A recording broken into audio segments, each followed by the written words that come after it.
할렐루야. 감사합니다. 하나님의 말씀 살피겠습니다.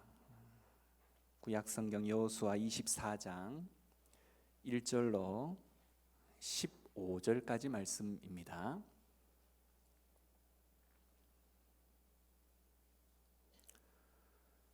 구약 357면 정도 해당하는 여호수아 24장 1절로 15절까지 말씀, 좀 길지만 한 절씩 교독해 보시겠습니다. 제가 먼저 1절 읽습니다. 여호수아가 이스라엘 모든 지파를 세겜에 모으고 이스라엘 장로들과 그들의 수령들과 재판장들과 관리들을 부르매 그들이 하나님 앞에 나와 선지라.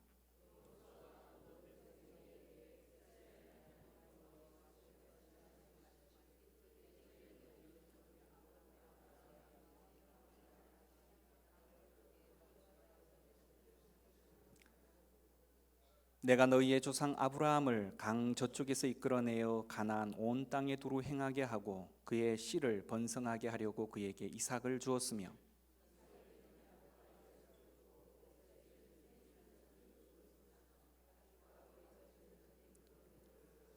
내가 모세와 아론을 보내었고 또 애굽에 재앙을 내렸나니 곧 내가 그들 가운데 행한 것과 같고 그 후에 너희를 인도하여 내었노라.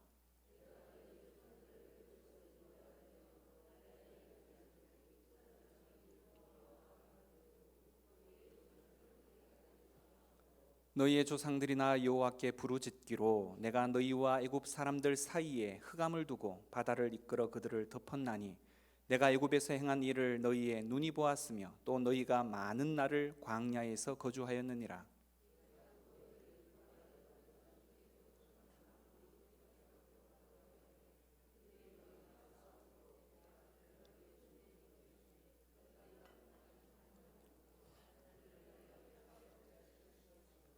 또한 모압 왕 십볼의 아들 발락이 일어나 이스라엘과 싸우더니 사람을 보내어 부올의 아들 발람을 불러다가 너희를 저주하게 하려 하였으나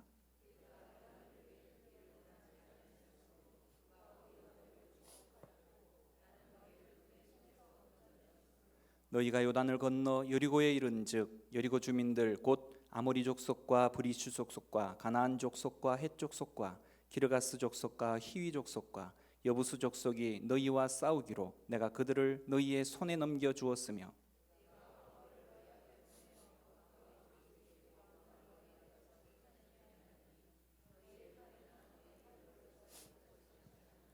'내가 또 너희가 수고하지 아니한 땅과 너희가 건설하지 아니한 성읍들을 너희에게 주었더니 너희가 그 가운데에 거주하며 너희는 또 너희가 심지 아니한 포도원과 감람원의 열매를 먹는다 하셨느니라.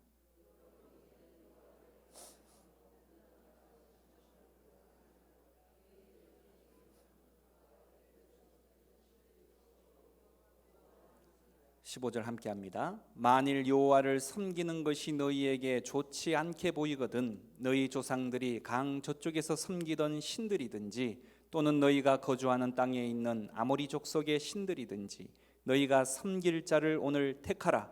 오직 나와 내 집은 여호와를 섬기겠노라 하니. 아멘. 우리는 삶을 살아가면서 수많은 시련과 부딪히며 살아가는 인생들이죠. 그리고 살아가면서 매 순간 새로운 일들을 겪으며 도전하는 순간이 오게 됩니다. 내성적인 성격으로 매 순간 망설이고 머뭇거리는 그런 사람들도 있습니다. 우리는 현실에 안주하면서 살아가고 싶을 수도 있지만 때로는 앞으로 나아가야 하는 순간이 오기도 합니다. 하지만 그때 우리는 한치 앞에 미래가 보이지 않아서 두려움에 떨기 마련이죠. 그 순간 필요한 것이 바로 용기라고 하는 것입니다. 한낱 다이어트에 성공하기 위해서도 필요한 것이 결단과 용기라고 말하지만 오늘 저는 여러분과 함께 나눌 이 용기에 대한 부분은 바로 우리의 밑바닥을 긁어내는 것이 되어야 한다라고 생각을 합니다. 우유부단함 때문에 우물쭈물 망설이다가 머뭇거리다가 주저하다가 숨어버리고 피하고 물러서면서 스스로에게는 많은 것들을 놓쳐버리고 수많은 아쉬움 속에서 여전히 속상해하는 수많은 사람들이 있는 줄 압니다. 또한 대인관계 속에서는 책임을 회피함으로써 겸손을 가장한 나약함을 드러내고 온유함을 가장한 비겁함을 드러내기도 합니다. 물론 용기를 가장한 독단이나 독선, 무례함들을 조심해야 하기는 하겠지만 행동하고 또한 결정해야 할 것을 우유부단함 때문에 유보해서는 결코 안 되는 것입니다. 성경에서도 우리는 유약하고 머뭇거림으로 실패하거나 그 인생이 빛을 보지 못한 경우를 너무나도 자주 목격하게 됩니다.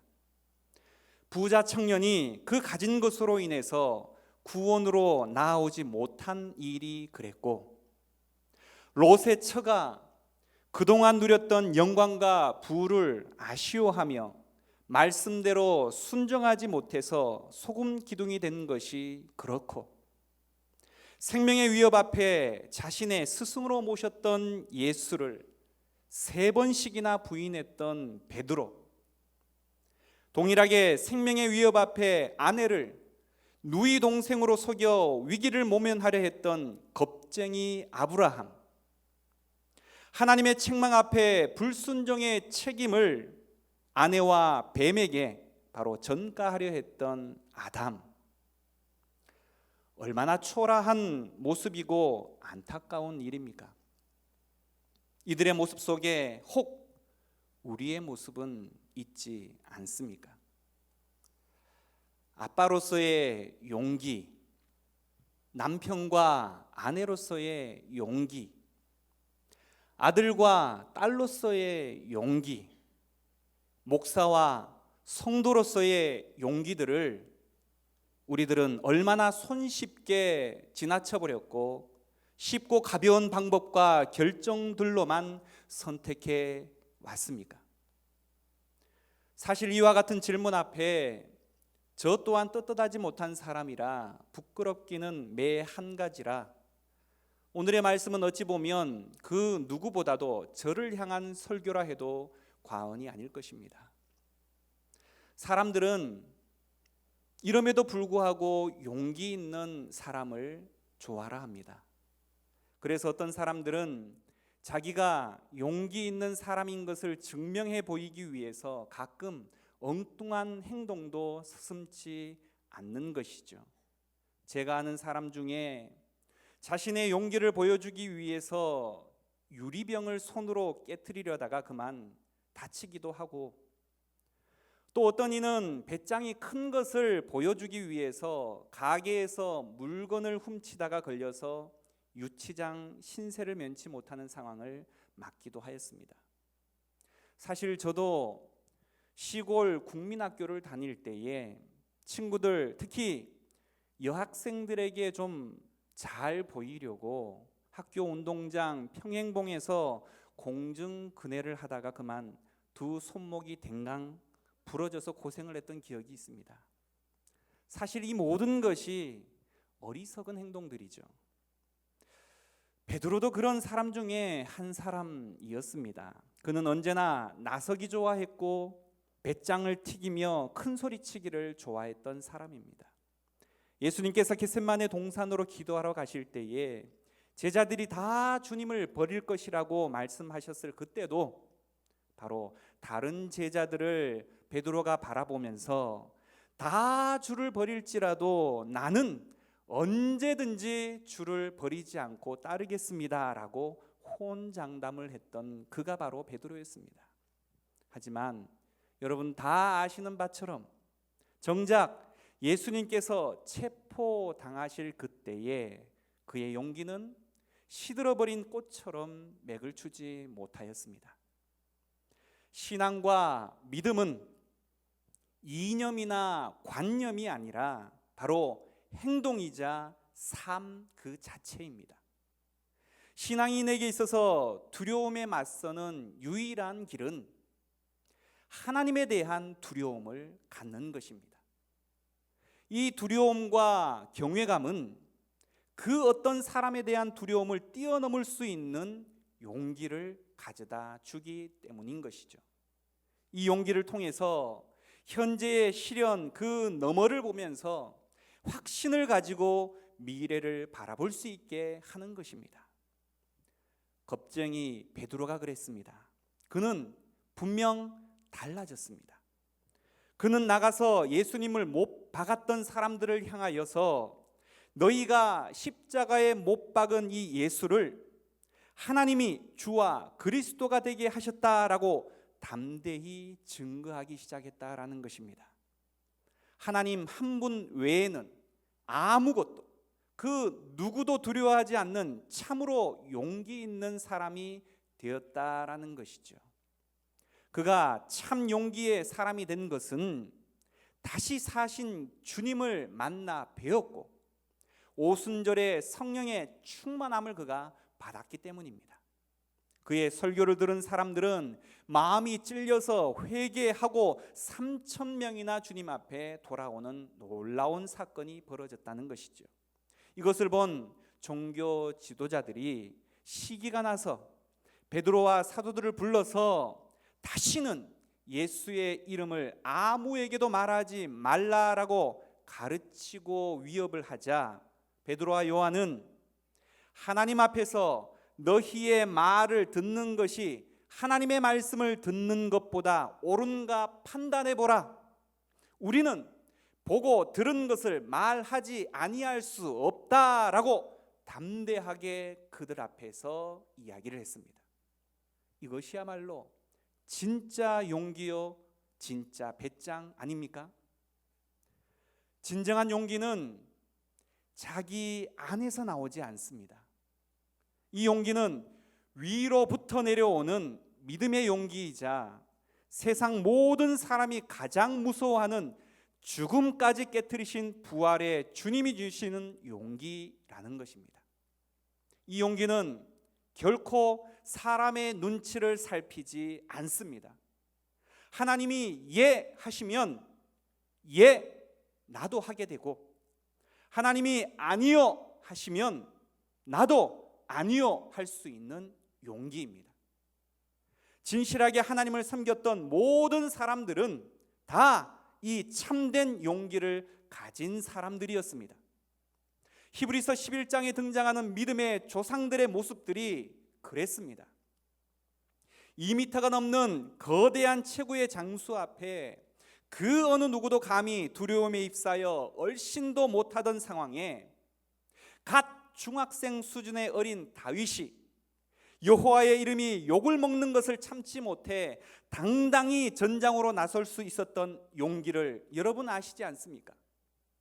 80세가 훌쩍 넘은 노령의 갈렙이 크고 장대한 아낙 자손과 견고한 성읍들 앞에서도 이 산지를 내게 주소서라고 외치며 담대히 전장에 나설 수 있었던 그 용기, 목숨을 걸고 이스라엘 민족을 구원하기 위해서 여인의 몸으로 죽으면 죽으리이다 다짐하며 과감하게 왕 앞으로 나아갔던 에스더의 용기,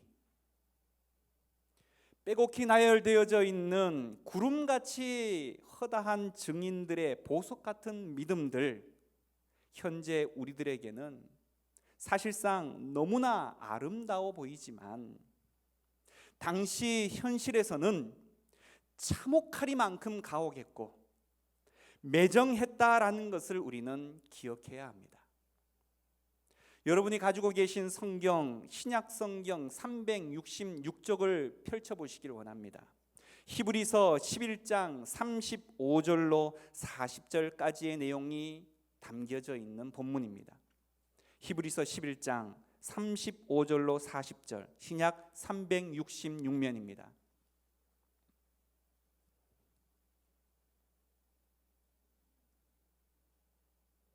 한번 같이 읽어보기를 원합니다. 제가 먼저 35절 교독하겠습니다. 35절 제가 먼저 읽습니다. 여자들은 자기의 죽은 자들을 부활로 받아들이기도 하며 또 어떤 이들은 더 좋은 부활을 얻고자 하여 심한 고문을 받되 구차히 풀려나기를 원하지 아니하였으며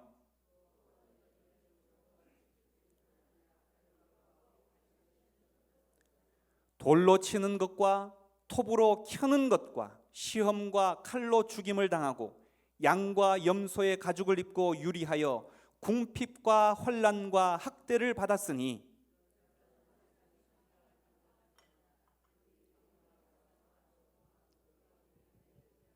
이 사람들은 다 믿음으로 말미암아 증거를 받았으나 약속된 것을 받지 못하였으니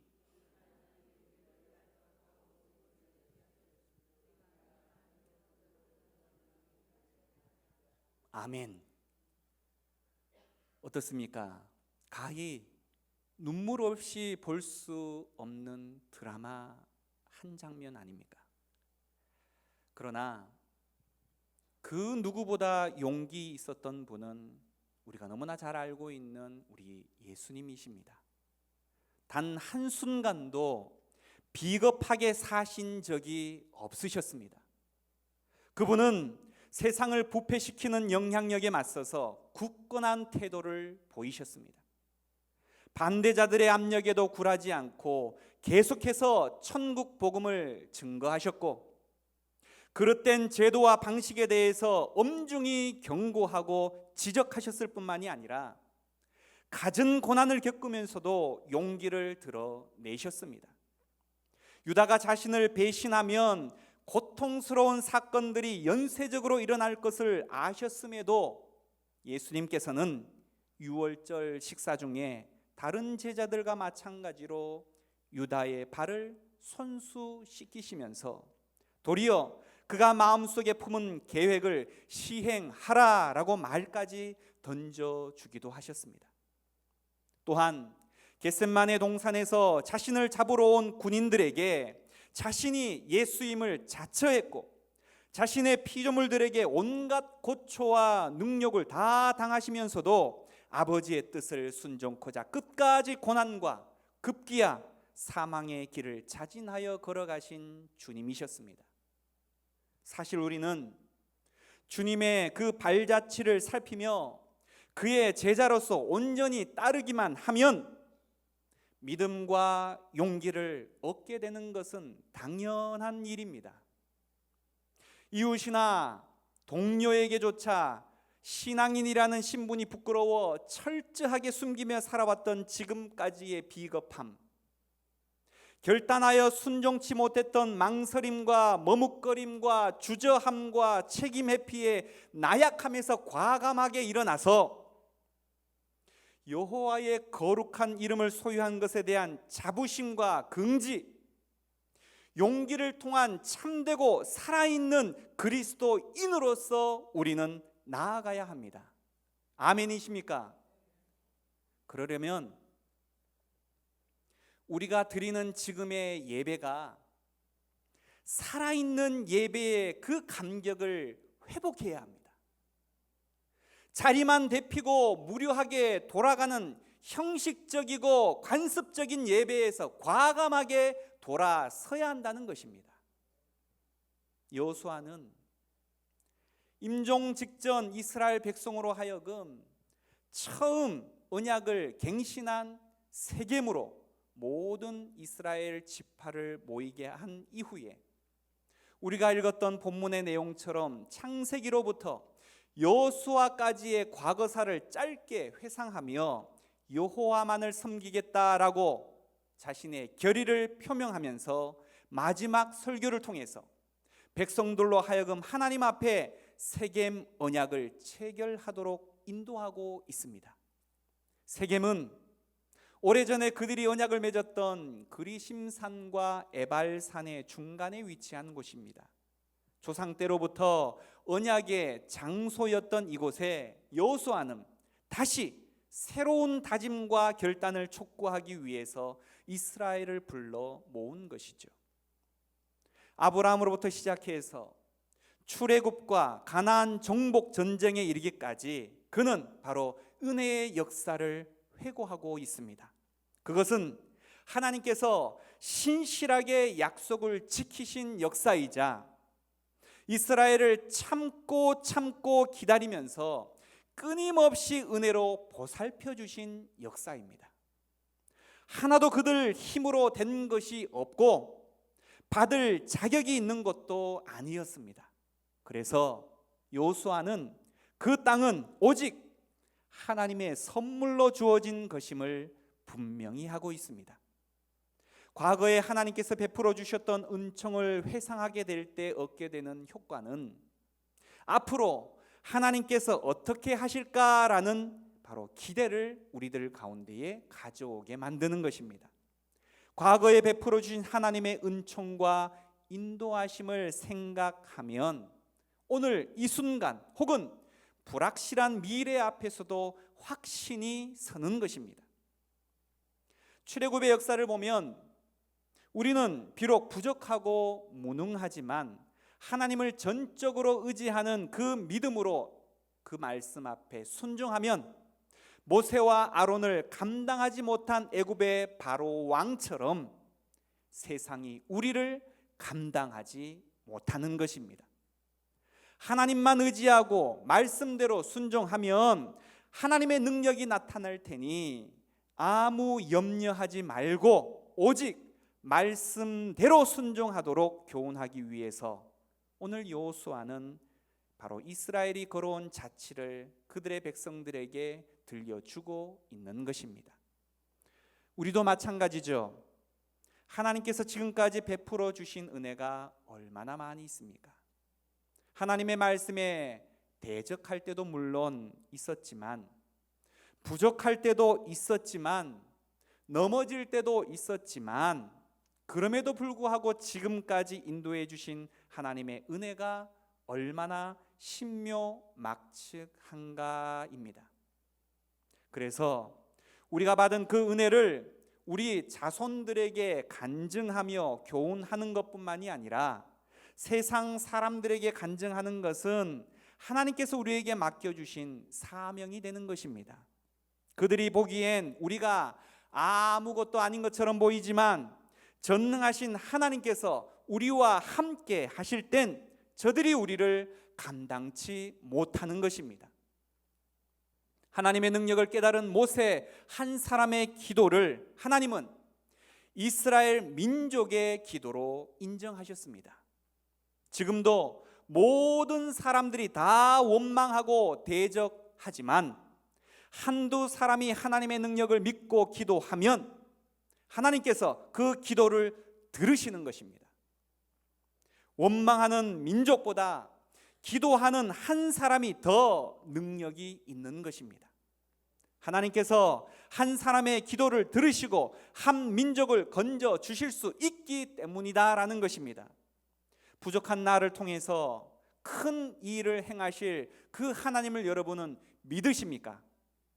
결국 문제가 큰 것이 문제가 아니라 전능하신 하나님을 내 아버지로 믿는 믿음이 있느냐가 관건인 것입니다.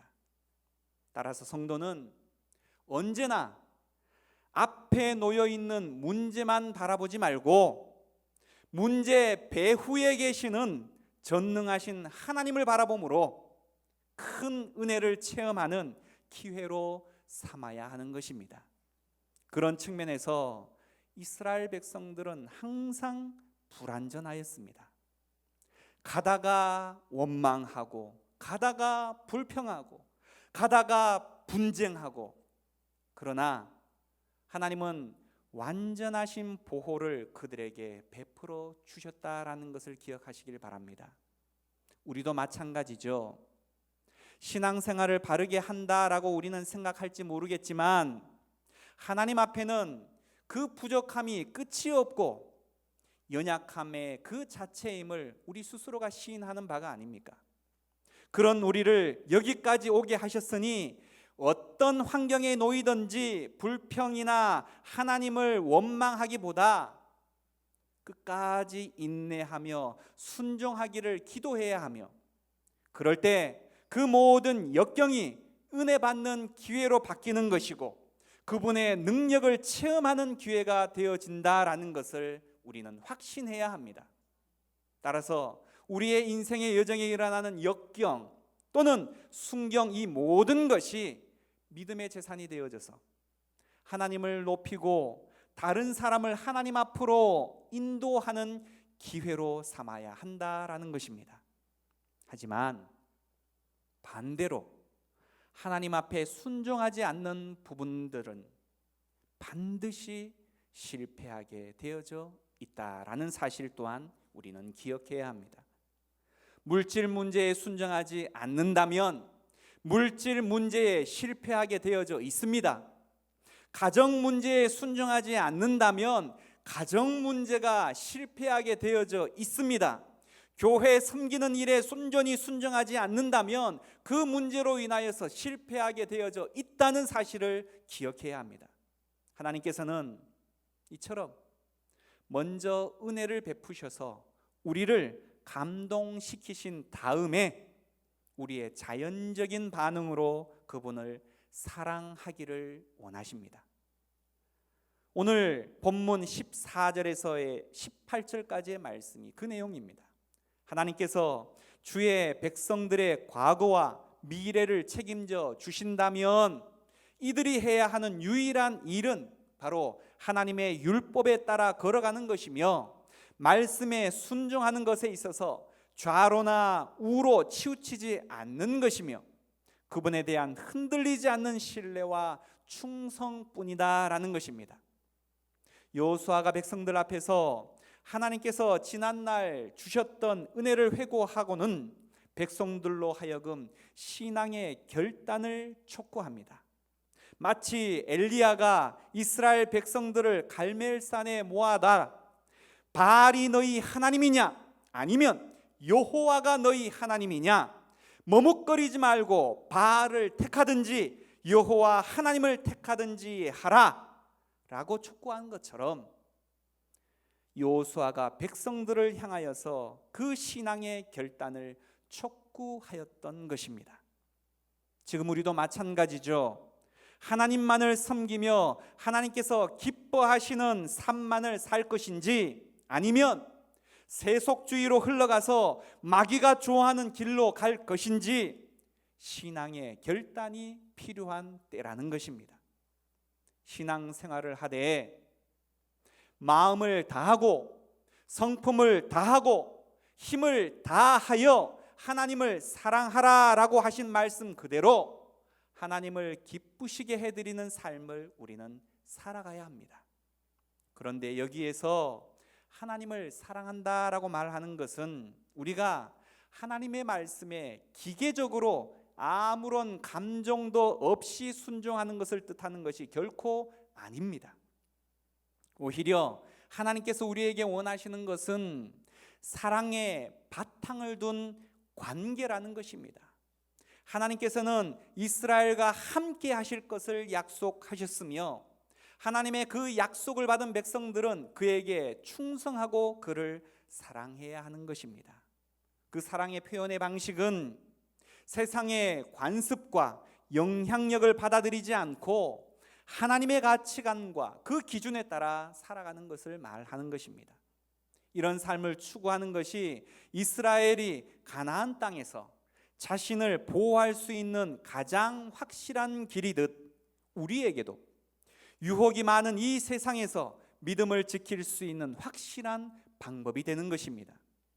14절 말씀에 여호와를 경외하며 온전함과 진실함으로 그를 섬기라라는 말은 먼저 이스라엘은 하나님을 경외해야 하며 그분을 경배하는 일에 있어서 성실해야 함을 가르쳐주고 있습니다. 또한 이스라엘은 하나님을 사랑하는 일에 있어서 진실해야 한다라고 가르치는 것입니다. 뿐만 아니라 이스라엘은 모든 영역에 있어서 하나님을 반드시 섬겨야 한다라고 말하는 것입니다. 하나님께서는 나눠지는 마음, 전심으로 이스라엘을 사랑하신 것처럼 이스라엘 또한 전심으로 하나님을 사랑하며 섬겨야 할 것을 말하고 있는 것입니다. 사랑하는 사람을 옆에 앉혀두고 다른 여인을 마음에 품는다면 이것은 안 되는 일이죠. 그러나 우리 속에는 사람마다 약간의 차이는 있겠지만 오늘 본문이 말하는 것처럼 온전한 성실과 진정을 찾아보기는 쉽지 않은 일입니다. 성령께서 우리의 마음을 붙들어 주시고 다스려 주셔야만 온전히 하나님을 섬길 수 있다라는 것이죠.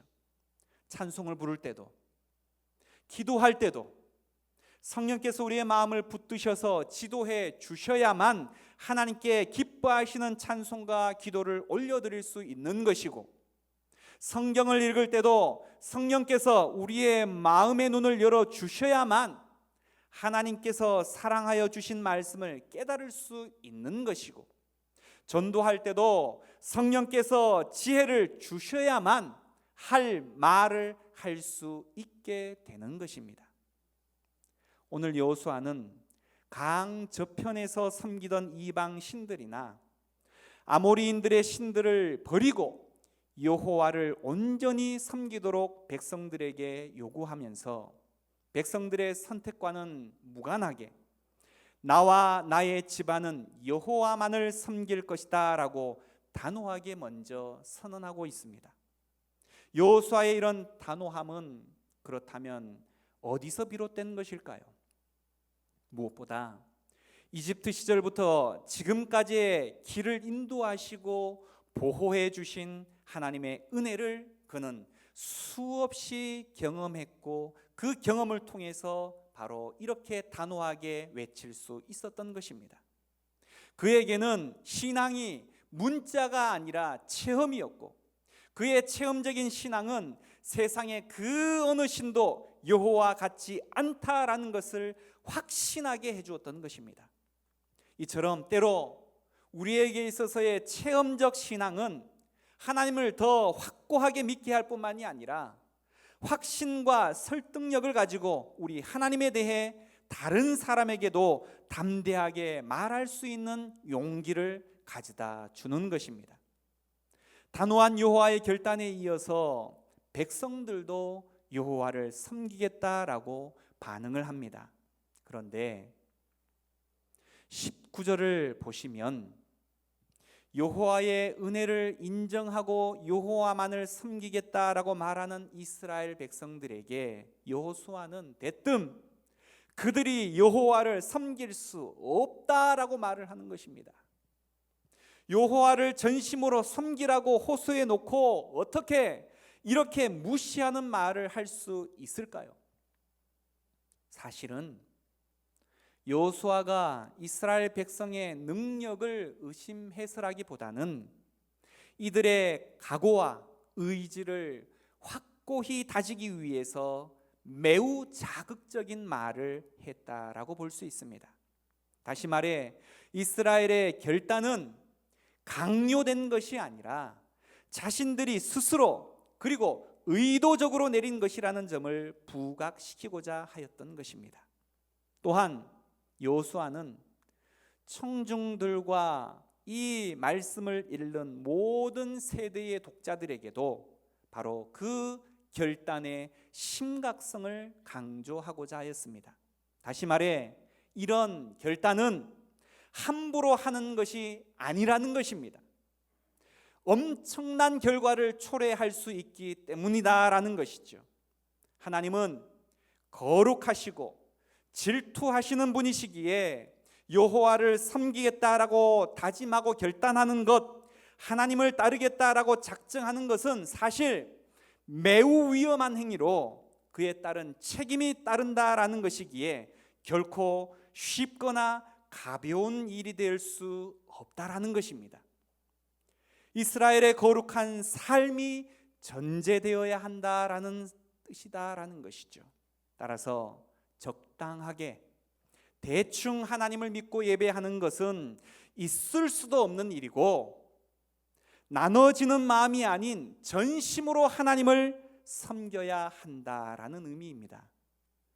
하나님의 은혜가 아니라 나 자신의 의지로 우상에서 돌이키려 한다거나 진정한 회개가 없는 피상적인 믿음으로 그것으로는 결코 여호와를 온전히 섬길 수 없다는 것입니다.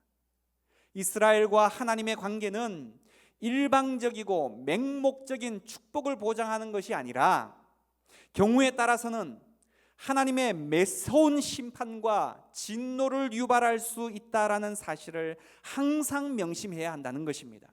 따라서 여호수아는 이 순간 선지자로서 이스라엘에게 하나님의 심판을 두려워하라 라고 경고하고 있는 것입니다. 여호수아가 이스라엘에게 제시하는 두 길은 생명과 축복의 길, 그리고 심판과 멸망의 길입니다. 선택은 매우 쉽고 간단할지 몰라도 바로 문제는 그렇게 선택대로 쉽게 되어지는 것이 아니라는 것입니다.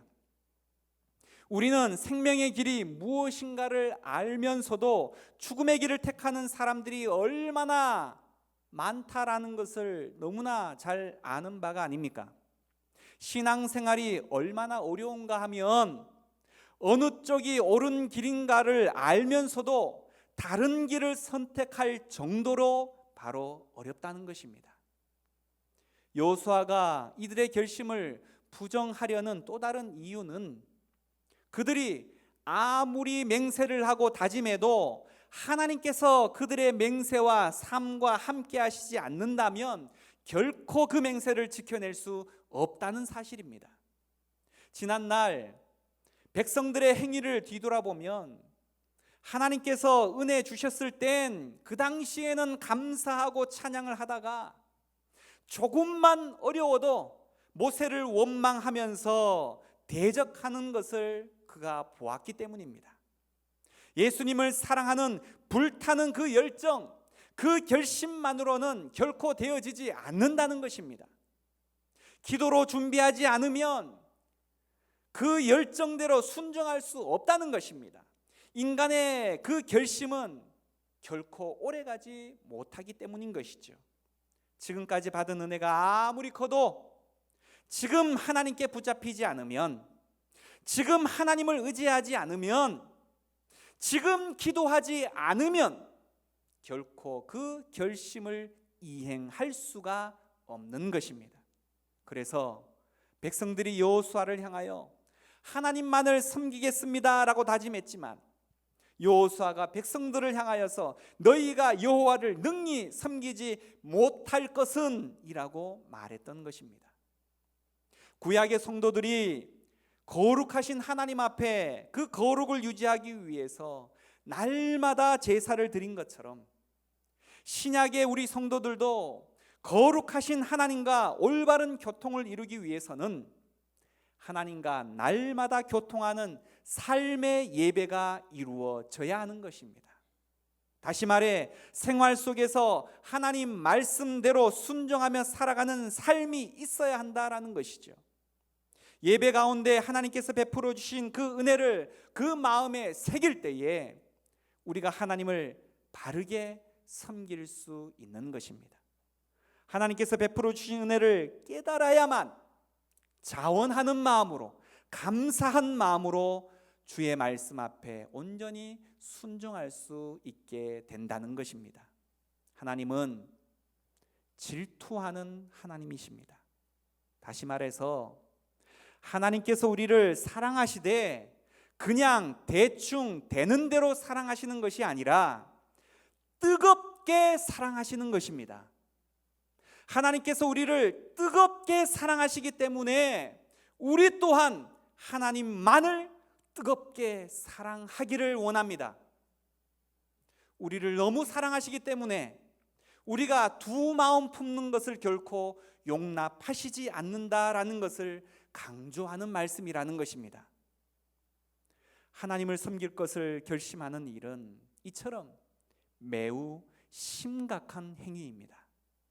적당히 믿는 것, 섬기다가 어느 순간에 대충 얼버무리는 신앙은 결코 용납될 수가 없는 것입니다. 하나님과 특별한 관계를 맺는다는 것은 관계를 맺지 않으면 임하지 않을 심판과 저주가 우리에게 임할 수 있음을 항상 의식해야 한다는 것을 포함하는 것입니다.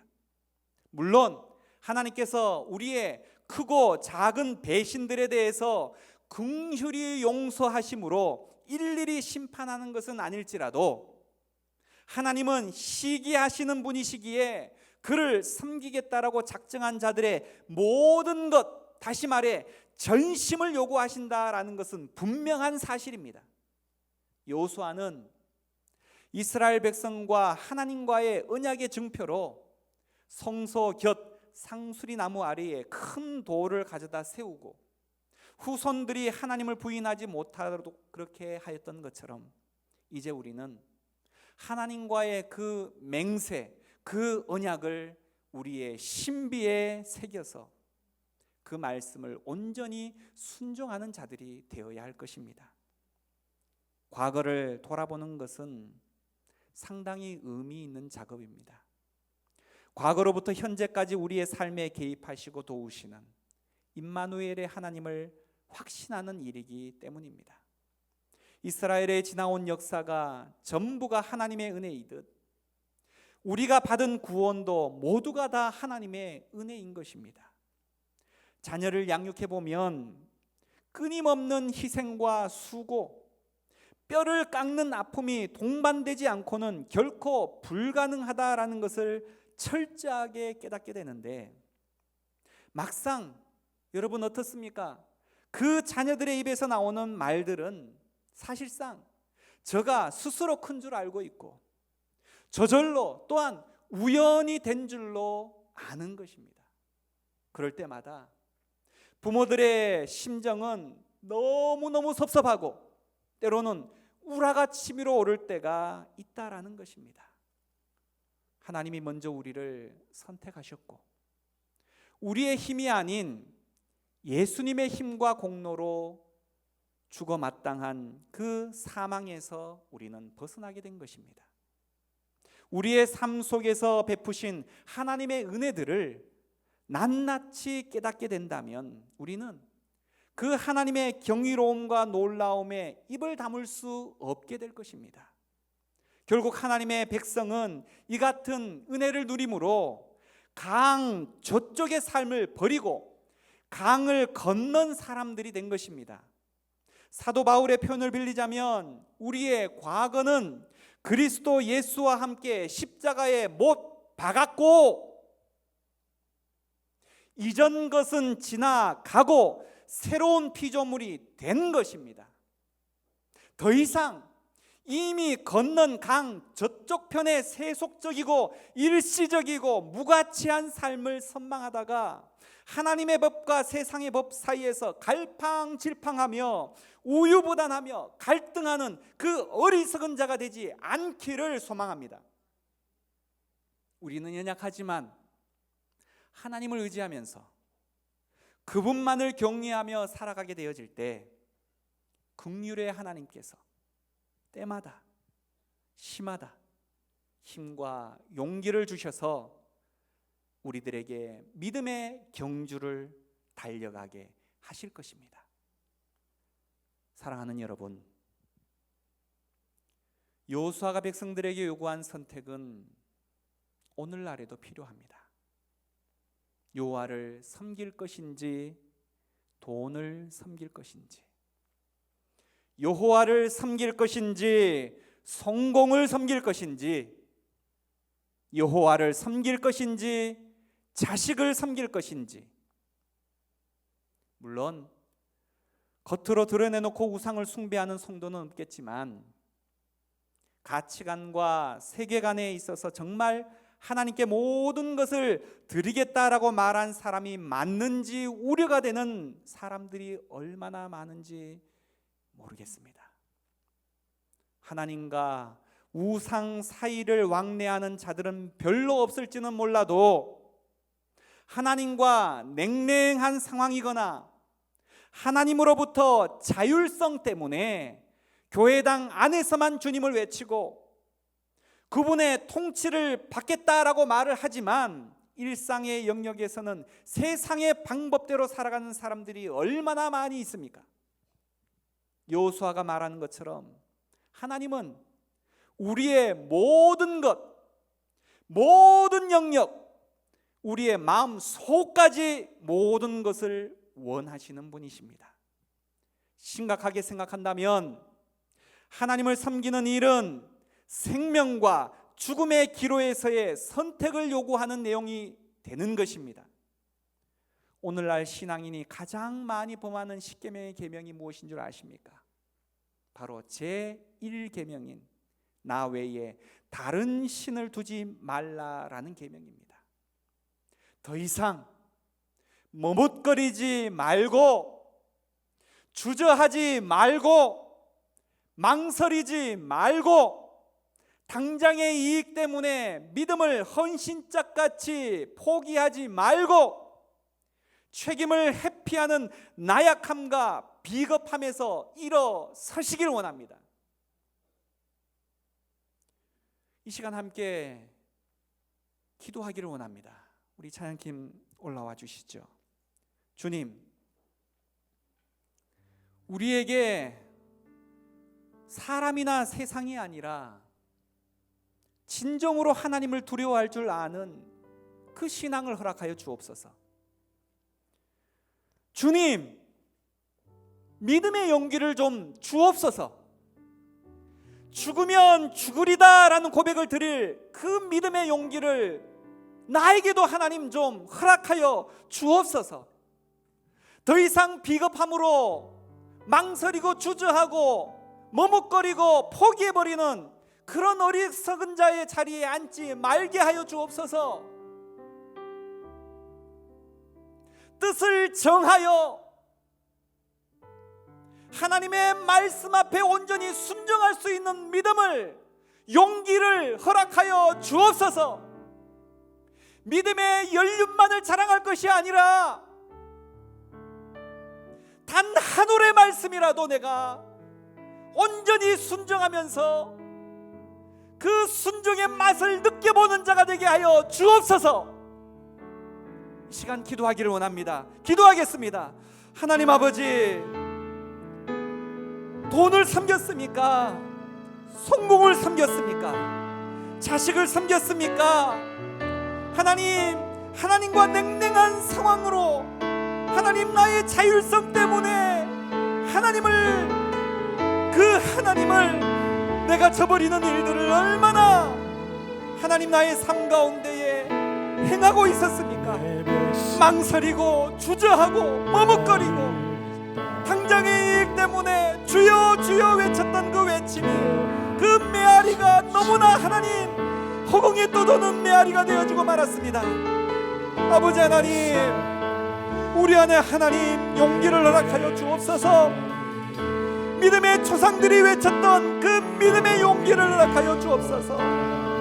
내 목숨이 죽어지는 한이 있더라도 하나님의 영광을 위하여서 하나님의 그 이름이 세상 사람들의 발에 짓밟히는 것을 보지 못하여 어린 다윗이 하나님 앞에 담대히 나아갔던 것처럼 우리의 믿음이 연약함에서 일어나게 하여 주옵소서. 주저함에서 일어나게 하여 주시옵소서. 사람의 눈치를 바라보는 것에서 돌아서게 하여 주옵소서. 주저함에서 일어나게 하여 주시옵소서.